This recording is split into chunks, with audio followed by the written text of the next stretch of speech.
Wow, check this out.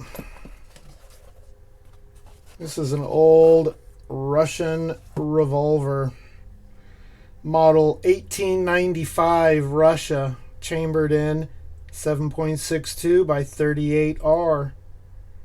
And this one was imported by CAI out of Georgia, Vermont.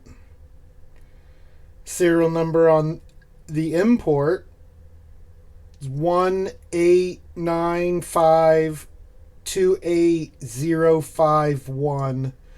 Wow, that was a really bad place to put the serial number, guys. You overlaid markings, and it's really hard to see what that first digit is, but I think that's a 1 overlaying a factory C. And there's another C and an upside down C. Man, there's a lot of markings all over this pistol. All the markings at the front of the receiver. And then on the hammer. Notice the hammer is checkered.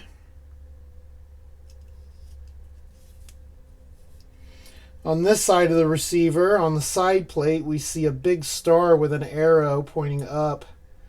And it says 19 something. I'm going to assume that's 1940. Because I think this star only started in 1938. I really don't know much about Nagant revolvers. If you know more about these old Russian pistols, please tell us more in the comments below. I'd love to learn more about this gun. On the front of the trigger guard, we see a number 6 with a star. And then a number 1 at the top of the receiver.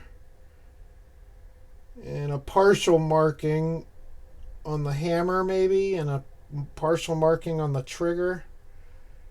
It's really hard to see what those are supposed to be.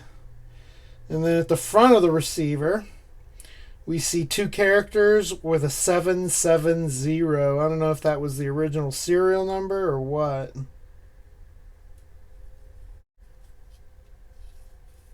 There's no real clear markings on the bottom of the trigger guard. I don't know what that is behind the ring. But there it looks like there's a number 3.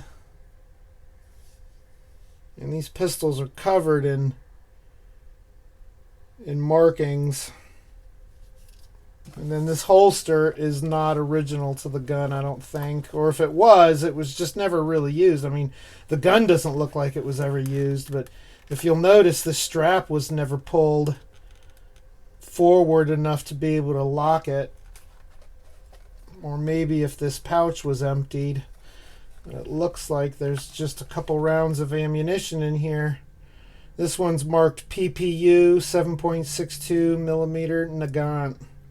So this is modern PPU ammunition. Very unique. Cartridge is the full length of the cylinder. And when you pull the trigger,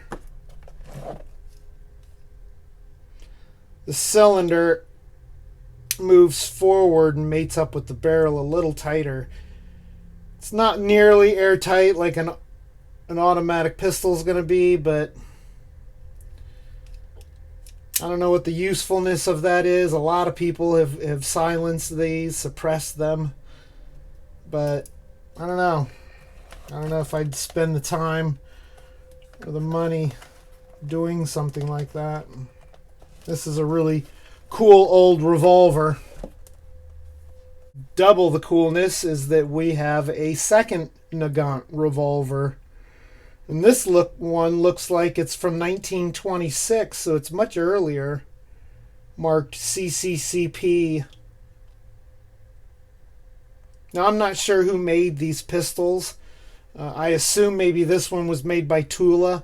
I don't know what all these markings say. I don't know if this was made by Tula or not.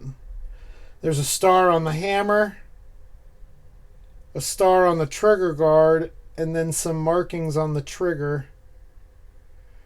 And then the serial number on the receiver reads 1888. On this side of the receiver, we see some more factory markings at the front and inspector markings or factory markings at the rear. And these things are covered in what I can only assume are inspector or proof markings. Oh, look at that. The front of the receiver, we see a number 1 up here, but then on the receiver itself, we see a 3C. And at the front of the cylinder, we see a number 8 and a number 1 on the other side. Well, let's look at this other gun and see if we've got any markings there. Oh, we sure do. We've got 770. It's got the serial number. Huh. Notice this checkered hammer has a V-neck design going on. Wow, these are really cool revolvers. If you know more about these guns, please put it in the comments below. I'd love to learn more. Thanks for watching, people. Make it a great day.